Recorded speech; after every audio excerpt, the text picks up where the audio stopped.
चलो सुनो, मैट्रिक्स में अभी तक मैट्रिक्स का परिभाषा बताया गया है, मैट्रिक्स का ऑर्डर बताया गया है, जनरल मैट्रिक्स बताया गया है, पोजीशन वाला मैट्रिक्स, फिर परिभाषा दे दिया अगर एलिमेंट निकालने का तो वैसा मैट्रिक्स ज्ञात करवाया गया है, उसको पार्टिकुलर मैट्रिक्स कह सकते हैं, मतलब इंडिविजुअल मैट्रिक्स। और उसके बाद बताया गया है कि यदि total number of elements they दिया जाए तो कितने ऑर्डर वाले मैट्रिक्स की रचना कर सकते हैं। कल का लास्ट टाइप का यही था। तो सबसे पहले समझो क्या होता है टाइप्स ऑफ मैट्रिक्स, उसके बाद लिखवाया जाएगा, पहले समझना। सबसे पहले टाइप्स ऑफ मैट्रिक्स में 10 टाइप का मैट्रिक्स तो लोगों को पढ़ाया जाएगा। 10 टाइप का मैट्रिक्स। पहला है रो मैट्रिक्स, दूसरा नंबर कॉलम मैट्रिक्स, उसके बाद तीसरा number rectangular matrix,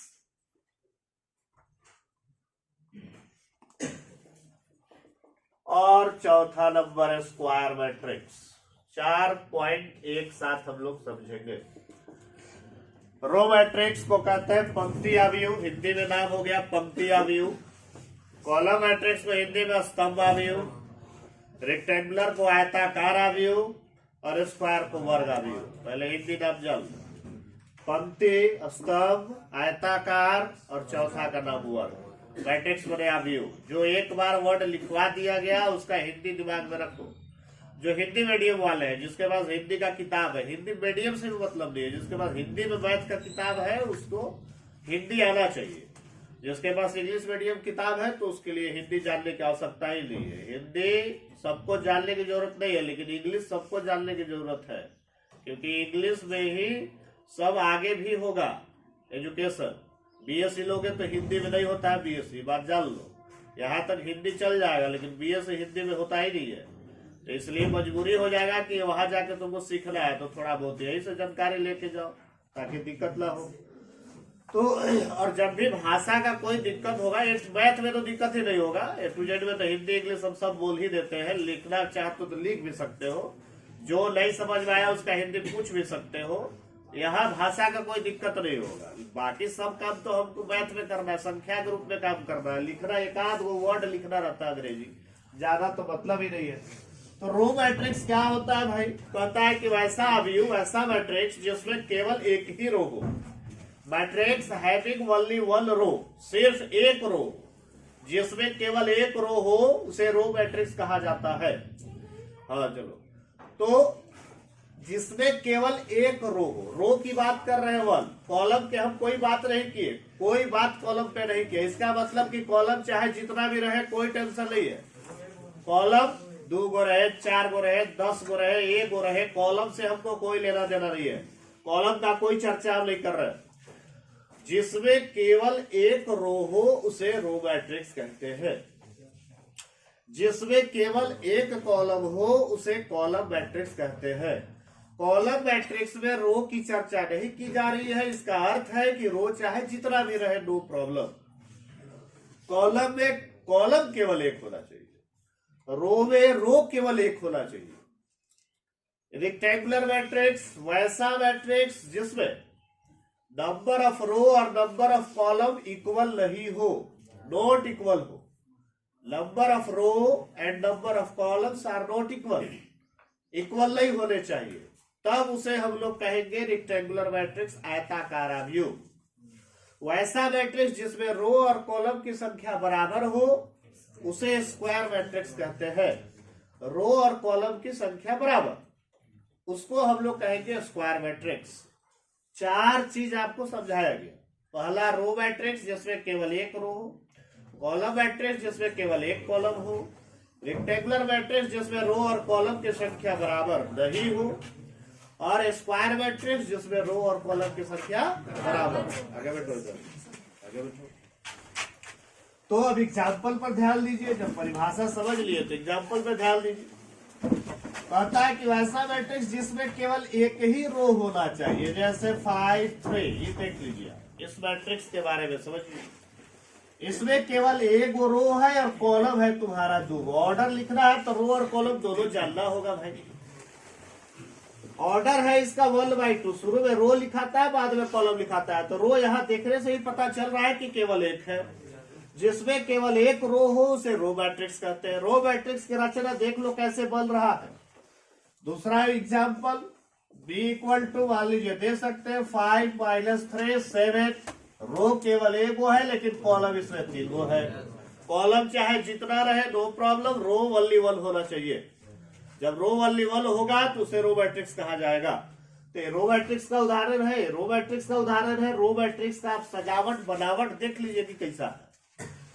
column matrix जिसमें केवल एक कॉलम हो, जैसे 5 0, ये देख लो। रो इसमें 2 गो है लेकिन कॉलम एक गो है।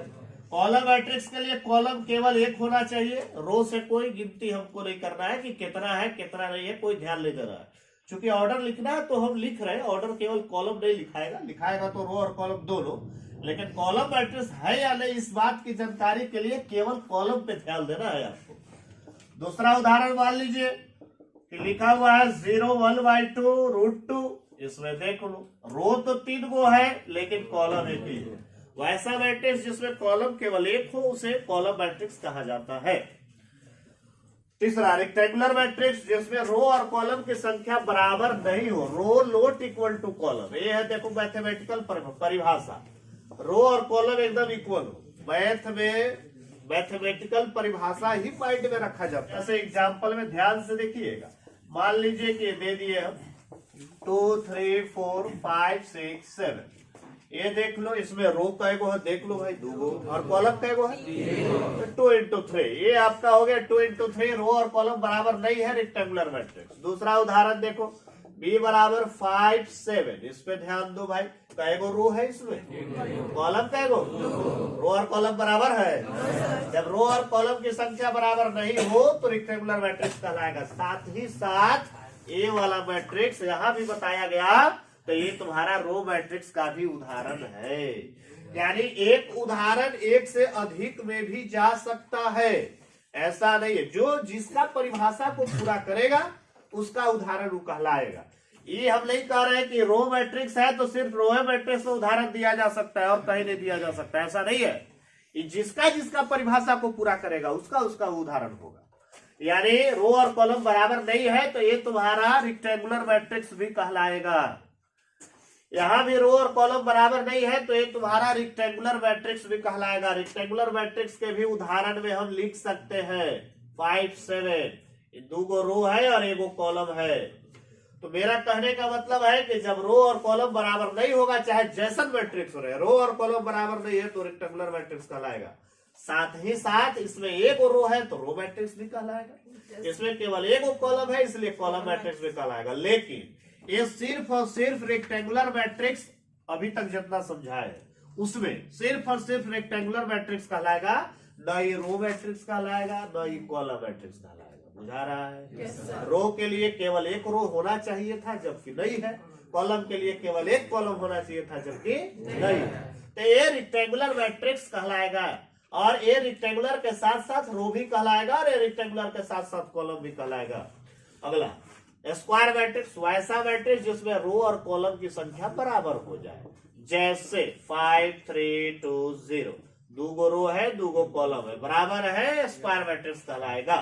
दूसरा नंबर b बराबर मान लीजिए आगे 7 2 1 0 5/2 √2 -1 1/2 0। ये तुम्हारा 3/3 का 3 गो रो 3 गो कॉलम का इक्वल है। चूंकि रो और कॉलम इसलिए स्क्वायर मैट्रिक्स कहलाएगा। अब बताओ ये जो है मैट्रिक्स, ये क्या रो मैट्रिक्स कहलाएगा? बोलो, कॉलम मैट्रिक्स कहलाएगा, रेक्टेंगुलर मैट्रिक्स कहलाएगा, सिर्फ और सिर्फ स्क्वायर मैट्रिक्स। क्लियर है?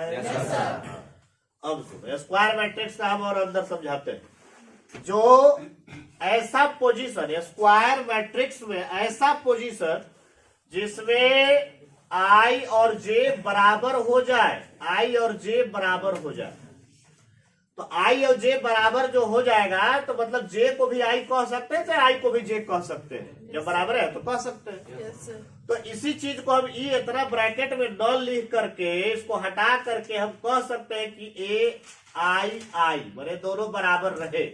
तो ए आई आई पोजीशन वाला कौन कौन होता है? तो भाई जैसे ए 11 हो गया बराबर है 1 1, उसी प्रकार से ए 22 हो गया, उसी प्रकार से ए 33 हो गया, उसी प्रकार से ए डॉट डॉट डॉट बराबर होना चाहिए।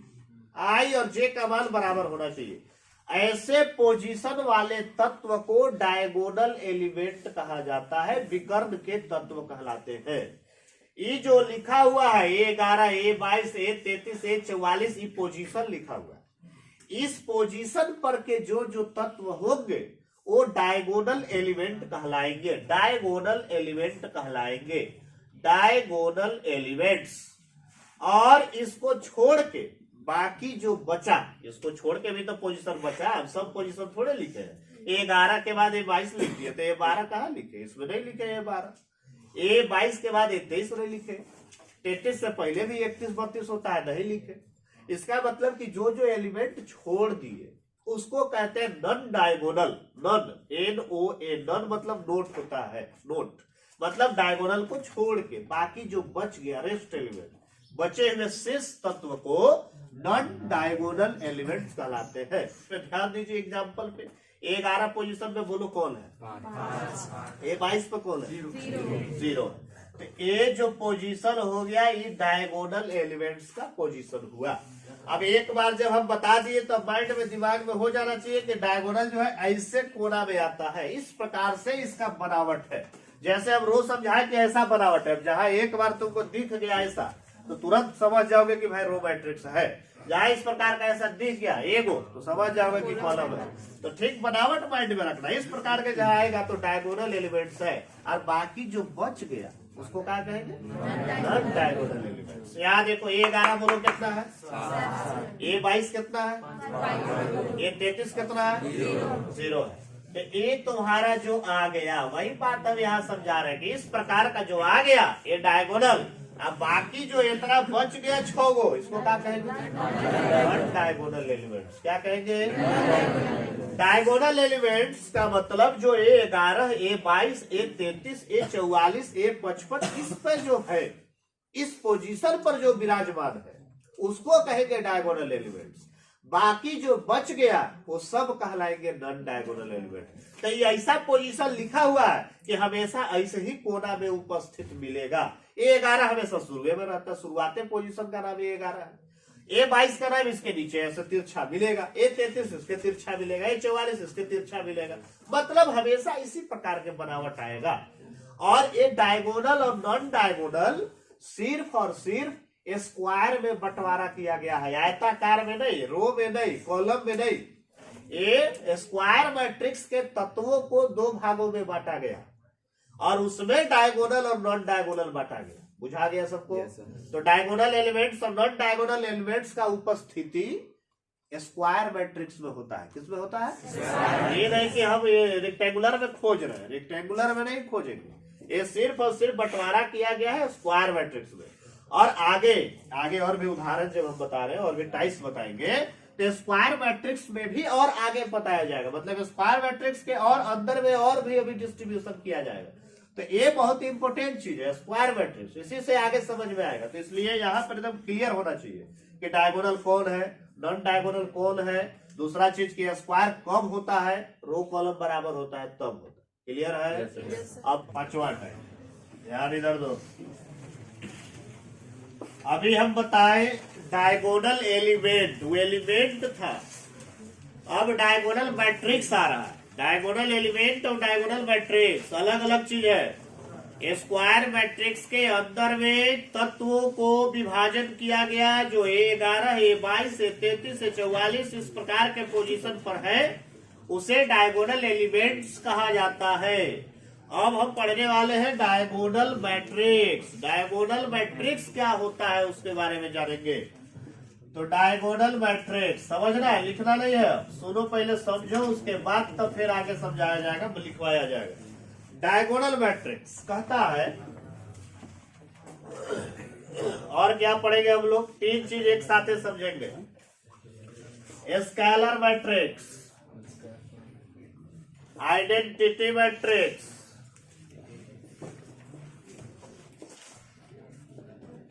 या इसे यूनिट मैट्रिक्स भी कहा जाता है। चलो ध्यान से सुनो, 3 चीज एक साथ समझने वाले हैं हम लोग। डायगोनल मैट्रिक्स क्या होता है? सबसे पहले इन तीनों जो है स्क्वायर मैट्रिक्स ही होना चाहिए, तीनों के साथ कंडीशन। स्क्वायर मैट्रिक्स का ही ये रूप है, टाइप है, ये स्क्वायर मैट्रिक्स के अंदर में टाइप है, यानी तीनों का उदाहरण स्क्वायर मैट्रिक्स में ही होना चाहिए। तो सबसे पहला चीज कि डायगोनल मैट्रिक्स के लिए पहला कंडीशन के स्क्वायर मैट्रिक्स होना चाहिए। दूसरा condition, non diagonal elements, non diagonal short में लिखा हुआ है एलिमेंट्स, सब 0 होना चाहिए। टोटल नॉन डायगोनल एलिमेंट जो है 0 होना चाहिए। तो इसके लिए हम 2 शर्त बताए। पहला शर्त कि स्क्वायर होना चाहिए, और स्क्वायर होगा तभी डायगोनल और नॉन डायगोनल मिलेगा, रेक्टेंगुलर में मिलता ही नहीं है। तो ये स्क्वायर मैट्रिक्स होना चाहिए, पहला चीज। दूसरा चीज, नॉन डायगोनल एलिमेंट्स 0 होना चाहिए। डायगोनल के जगह पर क्या रहे उससे कुछ नहीं मतलब है हमको, वो कुछ और रहे, लेकिन नॉन डायगोनल एलिमेंट्स जो है सब, वो सब 0 होना चाहिए। ये ध्यान देना। मैथ का मतलब कि एकदम जो टू द पॉइंट बात है उसको आप समझिए। तो स्क्वायर होना चाहिए पहला बात। दूसरा बात, नॉन डायगोनल स्थान पे 0 होना चाहिए। अब इसका उदाहरण आप देखिए, जैसे ध्यान से देखना, a बराबर मान लो हम लिख रहे हैं 2/2 का, तो डायगोनल हमको पता है कि कौन है। जैसे यहाँ डायगोनल और यहाँ डायगोनल, डायगोनल अभी एलिमेंट समझाए थे कि कोना होता है, बताए थे ना? कोना होता है, तो कोना पर कुछ हो रहेगा, लेकिन नॉन डायगोनल ये जो बच गया वो ठीक है कि 0 होना चाहिए। ये तो डायगोनल हो गया, डायगोनल के बारे में कुछ नहीं कह रहा परिभाषा। वहां 0 है कि 2 है कि 10 है कि -20 है, नो मतलब कहां से है? नॉन डायगोनल 0 होना चाहिए। क्या होना चाहिए? नॉन डायगोनल 0 होना चाहिए। तो इस मैट्रिक्स में नॉन डायगोनल एलिमेंट 0 है कि नहीं? स्क्वायर मैट्रिक्स है कि नहीं? ऑर्डर से पता चल रहा है ना? स्क्वायर भी है, नॉन डायगोनल 0 भी है, तो इसे डायगोनल मैट्रिक्स कहा जाएगा। और डायगोनल मैट्रिक्स हमेशा उदाहरण में जब भी देना होगा तो स्क्वायर में देना होगा, क्योंकि डायगोनल पहला कंडीशन है स्क्वायर। दूसरा कंडीशन नॉन डायगोनल एलिमेंट्स 0। तो अगर मान लो यहाँ 0 के जगह अगर कोई व्यक्ति 5 लिख दे, क्या ये डायगोनल मैट्रिक्स कहलाएगा? नहीं कहलाएगा, चुपचाप खाली स्क्वायर मैट्रिक्स कहलाएगा और कुछ नहीं कहलाएगा। लेकिन नॉन डायगोनल जब सब 0 रहेगा तब ये डायगोनल मैट्रिक्स कहलाना शुरू होगा। दूसरा उदाहरण मान लीजिए, b बराबर है 5 - 2 7। देख लो, डायगोनल में हम कुछ और बैठा दी जो मन किया हो, लेकिन नॉन डायगोनल में सब क्या बैठाएंगे? सब 0 बैठाएंगे। नॉन डायगोनल सब 0 बैठाएंगे। 3/3 का है, ये डायगोनल एलिमेंट को हम घेर दिए, बाकी जो बचा वो नॉन डायगोनल है, अब बाकी सब 0 है। देख, तो जब बाकी सब नॉन डायगोनल हुआ जो है वो 0 रहेगा, तब इसे डायगोनल मैट्रिक्स कहा जाएगा। क्या कहा जाएगा? Diagonal matrix. अब यहां सुनो, इसके लिए भी सबसे पहला शर्त स्क्वायर होना चाहिए, पहला शर्त। दूसरा शर्त कि नॉन डायगोनल 0 होना चाहिए। ध्यान से सुनते जाना, शॉर्ट में लिख रहे हैं, नॉन डायगोनल जो है 0 होना चाहिए। तीसरा शर्त, डायगोनल जो एलिमेंट रहेंगे वो सब सेम होना चाहिए। डायगोनल एलिमेंट सेम होना चाहिए। इसमें 2 शर्त था, यहाँ 3 शर्त था। देख लो, पढ़ते जाना। तब इस पे उदाहरण देंगे हम। सबसे पहले मान लीजिए उदाहरण, डायगोनल में यहाँ मान लीजिए 2 लिख दिए, तो यहाँ भी 2 लिखना पड़ेगा, क्योंकि सेम हम कह रहे हैं। तो यहाँ 2 तो यहाँ भी 2, यहाँ 1 तो यहाँ भी 1, यहाँ 10 तो यहाँ भी 10, यहाँ -5 तो यहाँ भी -5। डायगोनल सेम होना चाहिए। यहाँ के तो यहाँ भी के। क्लियर है?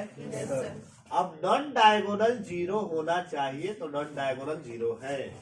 और स्क्वायर होना चाहिए, तो 2/2 ऑर्डर देख के पता चल रहा है कि स्क्वायर है।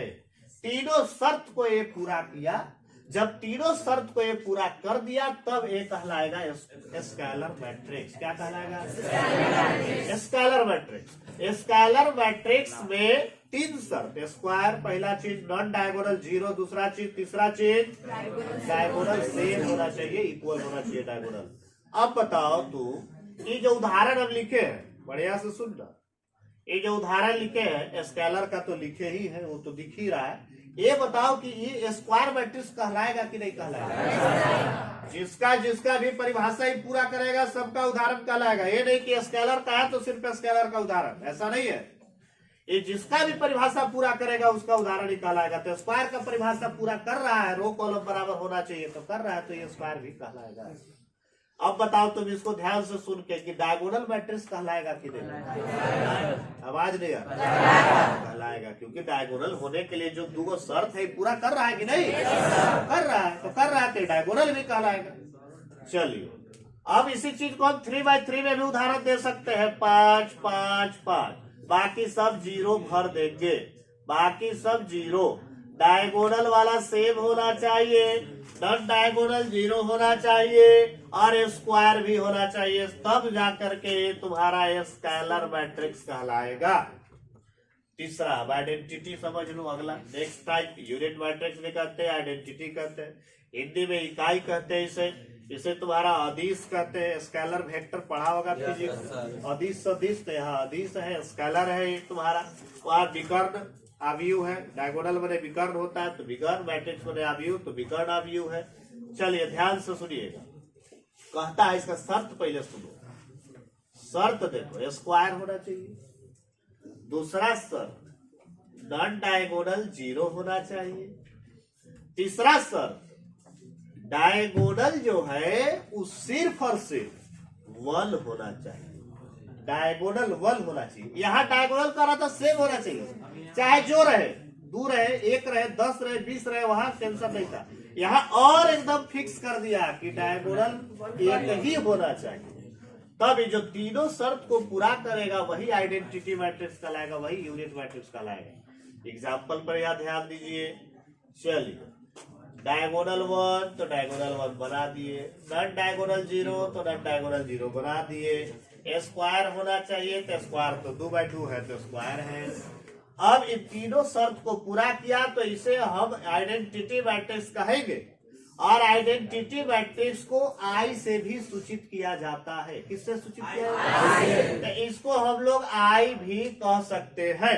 आइडेंटिटी मैट्रिक्स को आई से सूचित किया जाता है।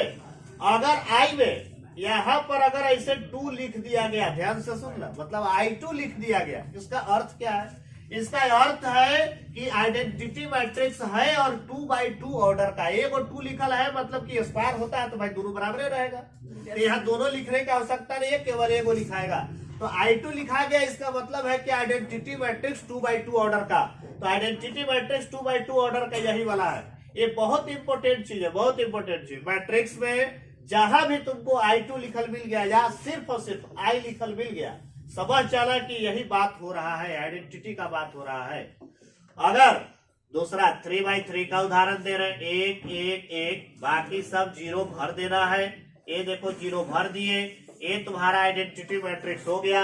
इसको चाहे तो सिर्फ I से कह दो या फिर और बढ़िया समझ रहा है I3 से कह दो, क्योंकि 3x3 ऑर्डर का बुझा रहा है। तो अब इसके बारे में हम तुमसे क्वेश्चन कुछ पूछ रहे हैं, फटाफट जवाब देगा। आइडेंटिटी के बारे में क्वेश्चन पूछ रहे हैं। सबसे पहला चीज, स्क्वायर मैट्रिक्स है कि नहीं? आवाज नहीं आ रहा है कि नहीं? डायगोनल है कि नहीं?